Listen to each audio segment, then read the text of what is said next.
Iran के परमाणु ठिकाने को लेकर एक और जानकारी आपको बता रहे हैं कि 2-3 दिन पहले संवर्धित यूरेनियम निकाला गया और हमले से पहले यूरेनियम को यहां से शिफ्ट कर दिया गया। यूएस के हमले से पहले ईरान ने यह कार्रवाई की।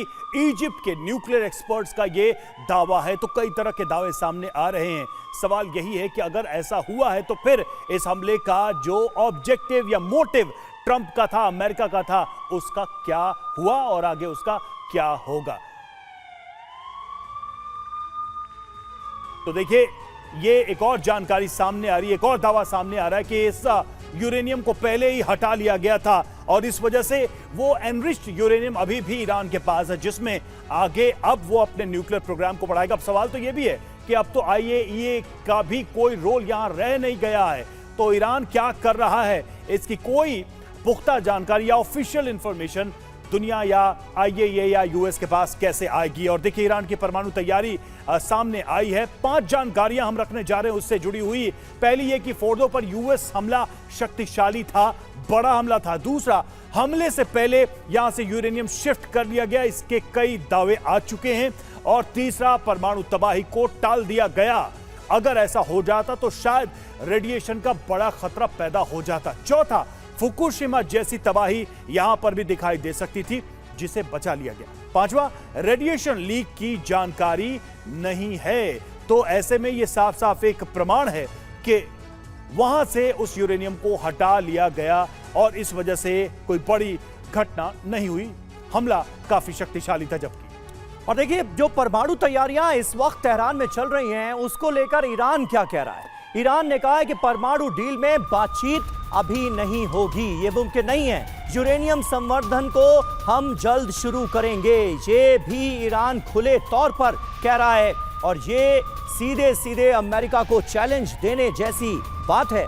परमाणु डील को लेकर कोई बातचीत नहीं होगी और यूरेनियम का संवर्धन जल्द एक बार फिर शुरू किया जाएगा।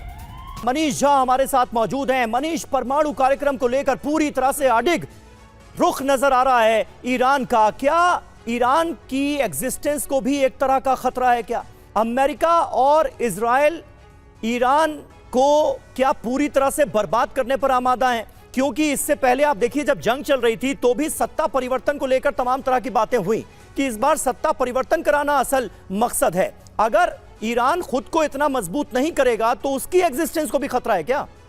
देखिए, बिल्कुल ईरान के परमाणु कार्यक्रम को भले ही दुनिया उसकी जिद कहती हो, लेकिन आप ईरान का लॉजिक सुनिए। ईरान का कहना यह है कि इराक हो, अफगानिस्तान हो, लीबिया हो, सीरिया हो, इन सब का अमेरिका और उसके सहयोगी देशों ने क्या हाल किया, और सिर्फ इसलिए क्योंकि उनके पास परमाणु बम नहीं थे।